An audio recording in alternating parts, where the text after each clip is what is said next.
Let me show you the fastest way to rename a scenario in Make. If you find this helpful, be sure to like and subscribe, and let's get right into it. First, you'll log into Make by opening your browser and heading to the Make website.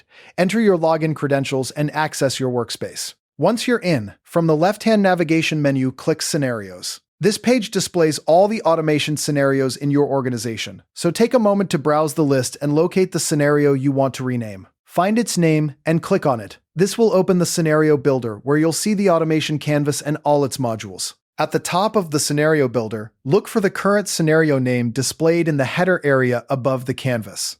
Click directly on that existing name, and the title field will become editable, allowing you to type in a new name. Now, enter something clear and descriptive.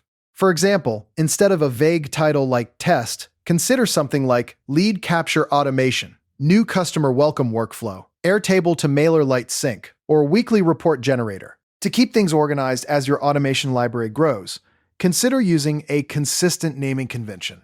A simple format like App to Action works well, such as Google Forms to Airtable.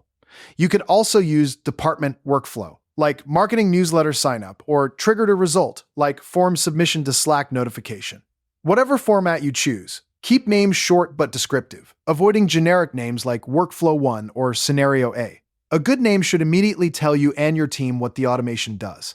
Double-check the spelling and clarity of the new name. Make sure anyone on your team can understand the scenario's purpose just from reading the title. Then click Save in the Scenario Builder, and Make will update the scenario with the new name. Navigate back to the scenarios list and verify that the updated name appears correctly. If you have multiple workflows to rename, simply repeat this process for each one. Consistent naming really helps as your automation library expands. You might even organize related scenarios with similar patterns like Sales, Lead Capture, Sales, Lead Follow-up, and Sales, CRM Update. And there you have it. Your scenario now has a clear, descriptive name, making it much easier to identify, manage, and maintain among all your other workflows in Make. Thanks for watching, and I'll see you in the next video.